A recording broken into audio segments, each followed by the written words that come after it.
her server was easily hacked by foreign governments, perhaps even by her financial backers in communist China. I'm sure they have it, putting all of America and our citizens in danger. We can't have someone in the Oval Office who doesn't understand the meaning of the word confidential or classified. Hillary is the one who endangered national security by sending classified information on an insecure server. Wow.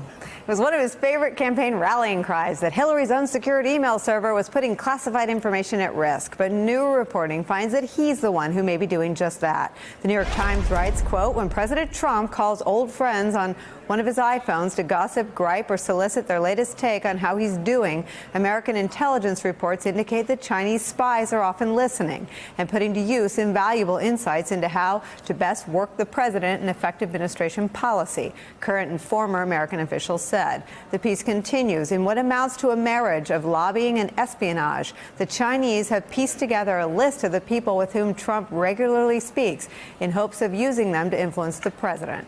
Everyone's still here. Wow. I mean, this is a story that, like all things Trumpian, sort of puts back on him everything he ever attacked any of his opponents of doing. Yes, I will not bore you as I have before on the show. You've never bored me. Talking about the difference between the classified servers and the unclassified servers of the State Department. You can't put unclassified material on unclassified servers. The one thing I would add to the New York Times story is this, and anyone in the intelligence service can tell you this.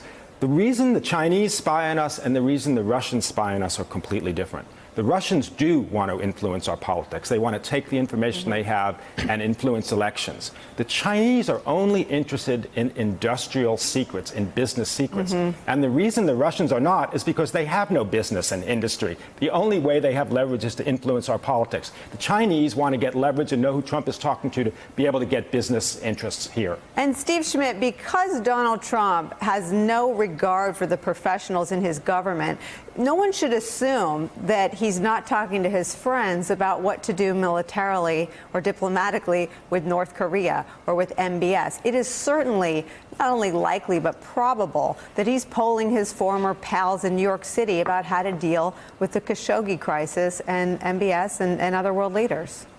No doubt that's true. Look, his incompetence is so great, he can't competently make a cell phone call without endangering the national security of the country.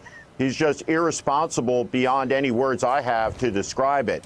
Though I also think he may be talking about what a victim he is. He probably calls his friends up, and it's the same conversation we hear at the rallies, talking about the fake news, the media. It's one long, giant pity fest.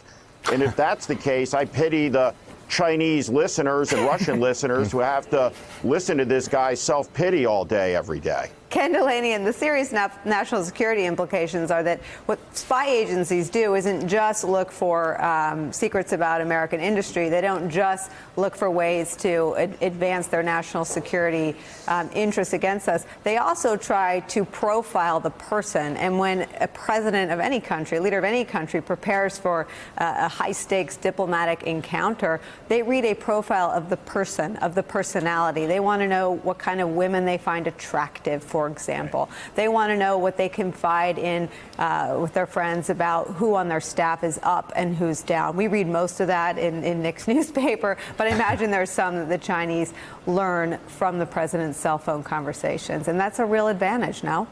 Of course it is, Nicole. And while the Chinese do focus on industrial espionage, they are also trying to steer American policy in their direction on geopolitical questions like Taiwan or the South China Sea. They're trying to influence our government, absolutely. And this story depicts a breathtaking example of negligence and sort of a betrayal of the obligations of the President of the United States. And I look back to President Obama used to complain, when he got into office, he had a very limited BlackBerry, and then he later got a smartphone in his second term, and he joked about how it had no functionality because he was listening to his security people who told him that if you use a regular iPhone, you're opening yourself up to being spied on and listened to. And the reason we're reading about this, Nicole, is because current intelligence officials, according to the story, are so frustrated that they were willing to talk to the New York Times about it to try to send a message to their boss to cut it out.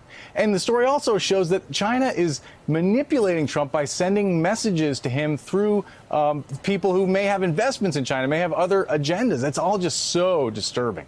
Joyce, is this the kind of thing, is this the kind of national security concern that if Democrats take control of the House, that the House Intelligence Committee would, consider, or would you recommend they consider trying to get more information about this for not to try to hem in the president and his free will, free-range president, if you will, but just to make sure that we have a handle on what kind of information those who spy on us are gleaning from these conversations?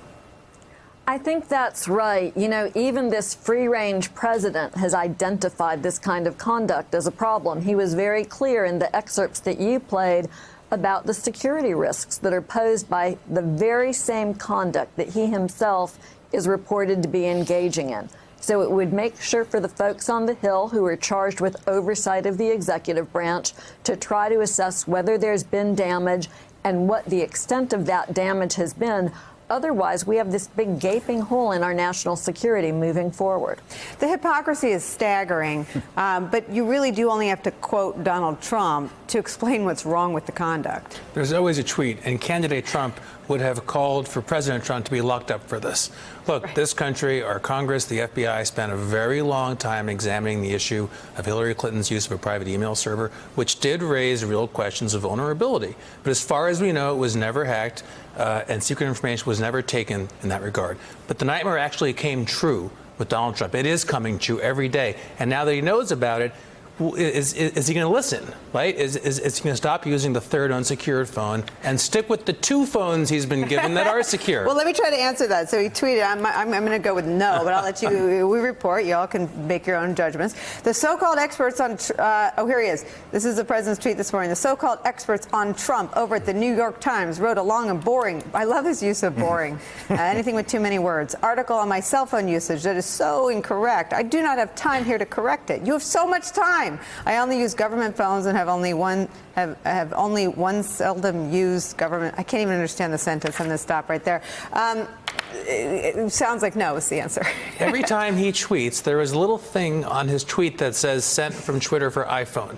We know he uses the phone all the time. We have real-time evidence of when he uses like the phone. Ninth graders. It's not seldom used. He tweets all morning some days. Of course he uses it. Right. Let's put that tweet back up. Let's just, I don't know. I know we're running out of time, but let's just count some lies for kicks. I only use government phones. That's clearly not true. The cell phone usage is so incorrect. He doesn't offer any correction. And your colleague Maggie Haberman reports that West Wing aides say that he's using this phone to avoid Kelly from supervising him. I mean, he really is like a teenager in chief, right? But the other the part of the Trump hypocrisy index, number 10,401, is remember when reporters ask him, what are you going to do about X? And he says, well, I can't tell you, then I'm telling our adversaries. He's telling our adversaries on the phone every day what he's going to do. That's the hypocrisy. Hey there, I'm Chris Hayes from MSNBC. Thanks for watching MSNBC on YouTube. If you want to keep up to date with the videos we're putting out, you can click subscribe just below me or click over on this list to see lots of other great videos.